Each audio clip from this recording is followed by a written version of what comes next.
Hello everyone बच्चों, आप सब कैसे हैं। आई होप कि आप सब अच्छे होंगे। बच्चों, आज के इस क्लास में ना मैं आप सभी को वर्णमाला का वर्गीकरण के बारे में बताऊंगी बच्चों। ठीक है। स्वर और व्यंजन में जितने भी वर्ण हैं उनका उच्चारण करते समय मुंह के अंदर किस अक्षर के लिए किस अंग का प्रयोग करते हैं बच्चों, वो आज मैं इस क्लास में बताऊंगी बच्चों। ठीक है। तो यहाँ पर देखिए, स्वर स्वर एक ऐसा वर्ण है जिन्हें वर्णों का स्वर एवं उनका उच्चारण मिलता जुलता है और इन्हें ही मात्राओं की तरह बच्चों उपयोग किया जाता है। जैसे कि देखिए यहाँ पे अ है, अ का उच्चारण भी अ निकलता है। यहाँ देखिए ई है, ई का उच्चारण भी ई निकलता है। ओके। और जो ये ए है ना, ए बच्चों हर एक व्यंजन के साथ बच्चों ये लगा होता है। ठीक है। तो व्यंजन के साथ नहीं जोड़ेंगे तो वो बच्चों इस तरह से लिखाएगा। देखिए जैसे कि क्या है, ये क है। क में अगर हम अ का उच्चारण नहीं करेंगे अ का, तो वो इस तरह से लिखाएगा, यानी कि आधा क इस तरह से लिखाएगा। अगर हम इसमें अ को ऐड कर देंगे तो ये पूरा बच्चों क बन जाएगा। समझ में आ रहा है। अगर हम अ को इसमें ऐड कर देंगे ये पूरी तरह क बन जाएगा। यहाँ देखिए बच्चों, जैसे कि ख है, ख ये आधा ख है, ख के नीचे एक हलंत लगा हुआ है, ये आधा ख मान जाएगा। अगर हम इसमें अ को ऐड कर देंगे बच्चों, ये पूरा ख मान जाएगा। ख इसको इस तरह पढ़ेंगे, खा। ठीक है। अब देखिए बच्चों, यहाँ पे देखिए यहाँ पे क, देखिए यहाँ पे क में आ का उच्चारण निकल के आ रहा, ख में भी आ का उच्चारण निकल के आ रहा। ख, ग, घ, अंग, च, छ, ज, झ, इया सब में बच्चों अ का उच्चारण निकल के आ रहा है। देखिए यहाँ पे ट, ठ, ड, ढ, अड़, त, थ, द, ध, न। चलिए बच्चों आगे चलते हैं।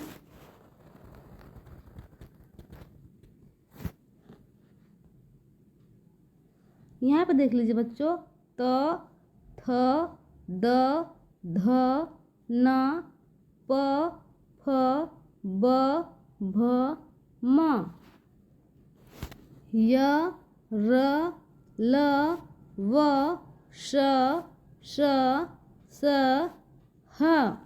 बच्चों सब में समझ में आ रहा है ना। सबका उच्चारण जब कर रहे हैं उन सब में बच्चों सभी अक्षरों के साथ अ का उच्चारण निकल के आ रहा है ना बच्चों। चलिए अब आगे चलते हैं। बच्चों यहाँ पे देख लीजिए, स्वर को दो भागों में बांटा गया है। स्वर को दो भागों में बांटा गया है। पहला है लघु स्वर, दूसरा है गुरु स्वर और दीर्घ स्वर भी बोलते हैं इसको। ठीक है। यहाँ देखिए बच्चों, लघु स्वर में कौन कौन से अक्षर आते हैं। देखिए यहाँ पे अ, ई, उ, ए, ओ। बच्चों इनका उच्चारण करते समय ना इनको हम खींच के नहीं पढ़ते हैं। ठीक है। इनका उच्चारण कम दूरी तक जाता है, जैसे कि ई, उ, ए, ओ। ठीक है। बच्चों यहाँ पे देखिए गुरु स्वर यानी कि दीर्घ स्वर। बच्चों देखिए आ, ई, उ, ए, औ। बच्चों इनका उच्चारण करते समय बच्चों इसका उच्चारण दूर तक करते हैं। ठीक है। और चलिए यहाँ पे देखिए बच्चों,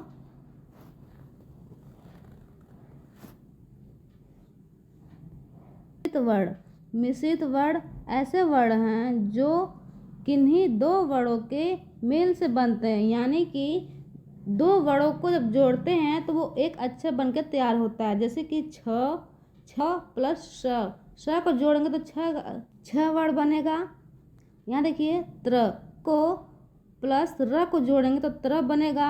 यहाँ देखिए बच्चों, ज और इया को जोड़ेंगे तब ज्ञा बनेगा। ओके बच्चों।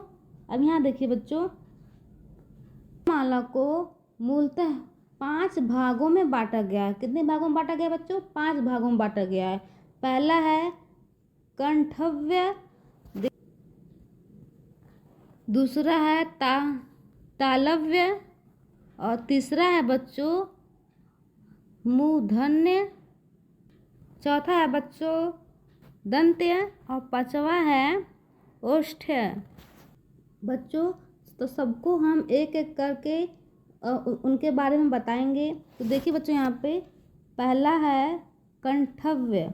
देखिए बच्चों, यहाँ पे ऐसे वर्ण जिनको बोलते समय कंठ या गले का उपयोग होता है उन्हें कंठव्य वर्ण कहा जाता है। जैसे कि यहाँ देखिए बच्चों, जैसे कि व्यंजन में क, ख, ग, घ, अंग और ह, इन सब में बच्चों कंठ यानी कि जो गले के नीचे वाला है कंठ और गले का इस्तेमाल करते हैं, तब बच्चों इनका उच्चारण निकलता है।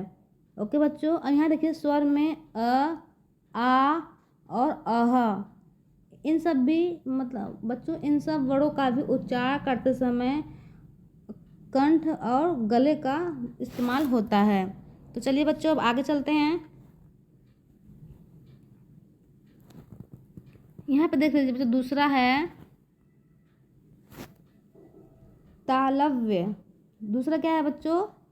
तालव्य। तो ऐसे वर्ण जिन्हें बोलते समय तालु का उपयोग होता है उन्हें तालव्य वर्ण कहा जाता है। जैसे कि देखिए बच्चों, यहाँ पे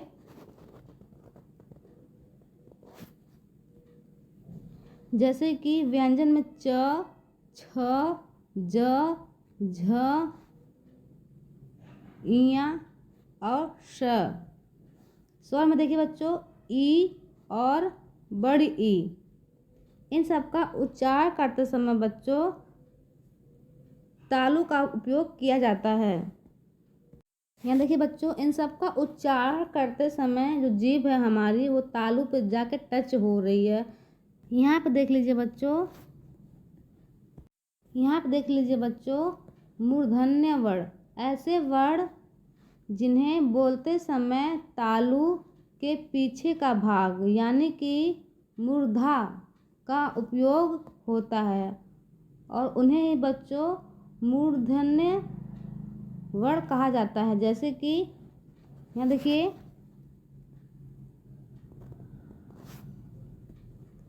व्यंजन में ट, थ, ड, ढ, अड़, र और श, इन सब का बच्चों उच्चारण करते समय तालु के पीछे वाले भाग पर जाके टच हो रहा है जीभ हमारा, ठीक है, तो तब बच्चों इसका उच्चारण निकलता है। चलिए अब आगे देखते हैं। यहाँ देखिए बच्चों, चौथा हमारा दंत्य। यहाँ देखिए बच्चों,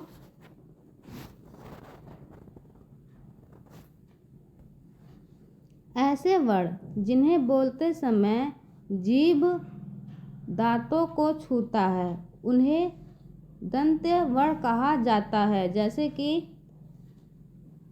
व्यंजन देखिए, व्यंजन में त, थ, द, ध, न, ल और स, इन सब का बच्चों उच्चारण करते समय जो हमारी जीभ है ना वो दांत पे जाकर टच होती है, तब इनका उच्चारण निकलता है। जैसे कि त, थ, द। समझ आ रहा है बच्चों? चलिए अब आगे चलते हैं।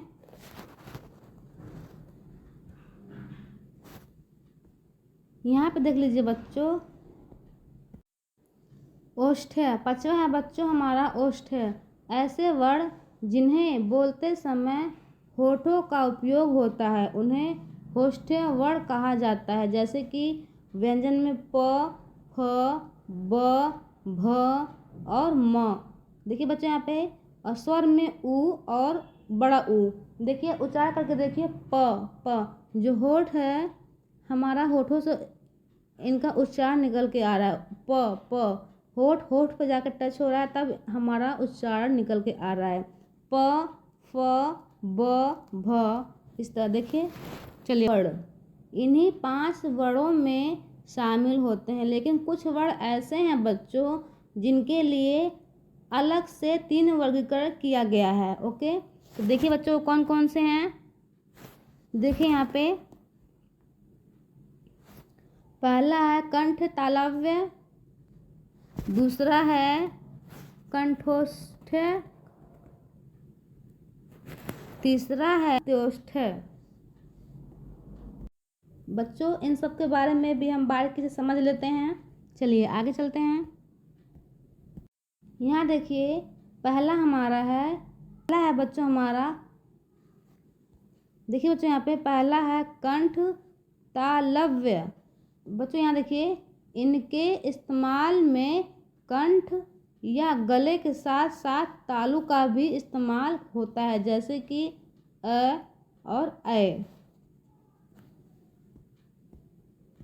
बच्चों जब उच्चार करेंगे ना तो गले और कंठ से और तालु से भी मतलब इसका उच्चार मतलब निकलता है। जब हम कंठ गले और तालु का जब उपयोग करेंगे ना तब इसका बच्चों उच्चार निकलता है।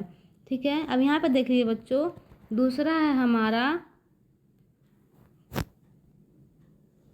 है बच्चों कंठोष्ठ। ठीक है, यहाँ देखिए इनके इस्तेमाल में कंठ या गले के साथ साथ होठों का भी इस्तेमाल होता है, जैसे कि स्वर में देखिए यहाँ पे ओ और औ। ठीक है, देखिए यहाँ पे ओ का उच्चार करते समय होठों का भी उपयोग हो रहा है बच्चों यहाँ पे, और गले का भी और कंठ का भी। इन तीनों चीज़ों का यहाँ पे जब इस्तेमाल करेंगे तब इसका उच्चार निकलेगा बच्चों। समझ में आ रहा है? अब चलिए यहाँ पे आगे देख लेते हैं।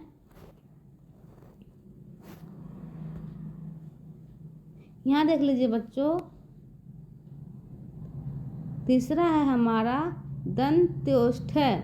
देखिए बच्चों यहाँ पे इनके इस्तेमाल में दांतों और होठों के साथ में इस्तेमाल होता है, जैसे कि व्यंजन में देखिए व दांत और होठ दोनों को जब इस्तेमाल करेंगे तब इसका उच्चार निकलेगा बच्चों। तो बच्चों वीडियो कैसा लगा आपसे? वीडियो अच्छा लगा और लाइक कीजिएगा, शेयर कीजिएगा। अब मिलते हैं बच्चों अगले क्लास में, तब तक के लिए बाय बाय।